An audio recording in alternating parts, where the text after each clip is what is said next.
welcome back to my film and TV channel. We've got a directorial debut of quite a reasonably known actor or actress. We used to call them in the old days, but we have to call them actors now, don't we? But I've quite liked her in some of her stuff, and she stars in this as well as a directorial debut. This is a 15 certificate, and it's called Woman of the Hour. Yes, based on a 70s serial killer. I like a good serial killer film. Is this a good one? Well, we'll see. 95 minutes, which is ideal. I like that length of time. A crime thriller classic as directed by Anna Kendrick in her directorial debut. Well done, Anna. Based on the true story of the serial killer Rodney Alcala and his 1978 appearance on the television show The Dating Game. In the midst of his murder spree, yes. he's got some gall, this bloke, that's for sure. The film stars Kendrick herself as the game show contestant Cheryl Bradshaw, and Daniel Zavato plays Alcala. We've also got Nicolette Robinson and Tony Hale starring this. And generally, Cheryl Bradshaw is a single woman looking for a suitor on a hit 1970s TV show. Well, she's not really. She wants to be an actor. She wants to get a role, and she's been told by her agent to go on this show to get a profile out there. And she chooses charming bachelor Rodney Alcala. Yes, he has all the spiel, unaware that behind the man's gentle facade he hides a deadly secret. At the time of the show, yes, as a matter of fact, Alcala had murdered at least 5 women, might have been more, and his appearance on the episode later earned him the nickname The Dating Game Killer. Yes, this is released on Netflix on October the 18th, 2024. I'm reviewing this on the 2nd of November, 2024. What do I think of it? Well, I'll tell you that in a moment. Please, if you are new to the channel, you like what I try and do, please push that subscribe button, push the bell notifications. Everything film and TV, of course, even the odd quiz thrown in, so it'd be great to have you on board.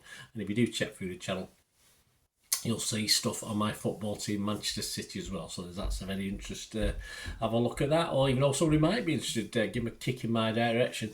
And if you do like what you see and want to help support the channel, we do have things like memberships and sponsors. But I'll tell you a bit more about this before we go. So if you're interested, guys, keep watching after my little comments and some other people's comments on this. Lots of switching time periods with this film. So you go like from the late 70s back to early 70s, etc. I did find it a little bit annoying, although I can appreciate the reason for doing it. It did annoy me just a little bit. I even had a descriptive text, where you get it describes what's going on. I even had that, and so it sort of come up with the date, which was handy rather than if I took my eyes off the screen for a moment and realised what year it was. But so that obviously that captioning where you obviously it's aimed at I assume hard of hearing. It's not hard of hearing. Not deaf people. What's it aimed at? Blind people. People who can't see very well, isn't it? Because it's descriptive around the verbal. So that was a good thing to have on for me anyway, but I'm getting old, you'll be all right. And it just was a really well put together story, a great story, interesting story. I didn't know much about it. I don't know much about the serial killer. It didn't even have to be overly graphic to get over the pure horror of what was going on as well, which is nice. It wasn't deliberate. There's some nice scenes, some nice scary scenes without being too graphic. And of course, the interesting slant was using the dating show as the story. It all sort of revolves around, you got that, and then obviously it goes backwards and forwards from that. But obviously the dating thing was a very small part of this decade-long murder spree. Anyway, the actual element of this one is very small, but it's good that it was used as the basis. And I thought this was a really good debut for Kendrick. I think she shot it very, very well. As I said, ignore my old brain trying to figure out what year it was, but and she's always watchable. I've always liked Kendrick. I think she's over the years I've enjoyed her roles, and this is no different. She does a good job. So on Rotten Tomatoes, I'm going to be fresh on this. On Metacritic, I'm going to be positive, and I'm going to give this a very healthy 7.5 out of 10. What are others thinking? Well, Rotten Tomatoes, Again, well, there you go, 7.5 out of 10 from them as well. They're copying me, or did I copy them? Who knows? But that's 90% of their 146 critics were positive, so a lot of fresh. The consensus of the website, definitely directed by star Anna Kendrick, Woman of the Hour uses an incredible true story as the foundation for a powerful examination of the intersection between systemic misogyny and violence. That's very deep, that, yes. Metacritic, 74 out of 100, so not much difference. That's 35. 29 were positive, 6 were mixed, and no negative. Matt Maton from Total Film magazine scored it an 80. He said, "This is an acutely observed, well-judged and original take on a popular genre. That is also a directorial debut. It's extremely impressive." Yeah, I agree. I thought it was. Ella Kemp from Empire Film magazine didn't quite like it as much, but she still liked it. She said she'd give it 60. She said, "One of the Hour isn't the serial killer thriller you'd expect, but more noble for it. Kendrick shows promise as a director, her lackluster male antagonist hammering home this film's purpose."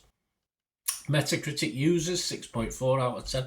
Internet Movie Database, you always have a quick look at that, don't we? 26,000 scores and reviews, he's getting 6.6, so there you go, anywhere between 6.5 and 7. I think that's a fair reflection for this. But as I said, I've gone a little bit more. I thought it was worth a 7.5 for this lady's directorial debut. And just the way it was put together, just very, very cleverly done, very neatly done. Yeah, I'd recommend it for you to watch. And yeah, if you do, just let me know what you thought. It'd be great to hear your views. And as I said earlier, please, if you like what I try and do, you want to help support the channel, please stay tuned. Right, a quick shout out before we go for my sponsors at the moment. Piat6505, they've got a little eBay shop. They sell movie posters from the 1990s and 2000s, some great films, some great actors, so please check the link in the comments section below and you'll go straight to the shop. I dispatch everything between 24 and 48 hours, so if you see anything there, you want to order it, you can also mention my name. I mean, they are sponsoring me, so I do my little deal as well, so you can get 10% off. If you buy anything, just mention me, just say Bernard sent you, and they'll give you a 10% reduction on your order price. My thanks to Piat6505. If you're interested in sponsoring the channel yourselves, guys, supporting the channel by sponsorship, just let me know. My socials are on screen there, so just contact me about that and we can have a chat.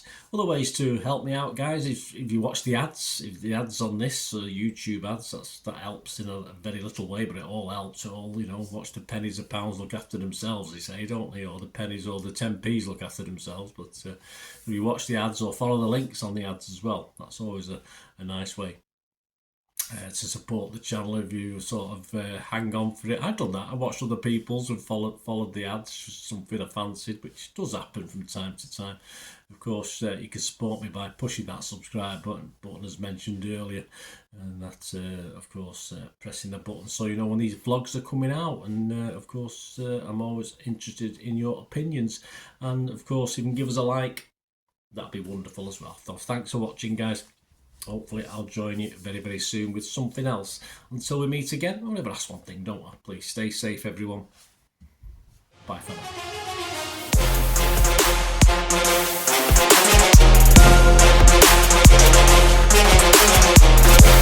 now.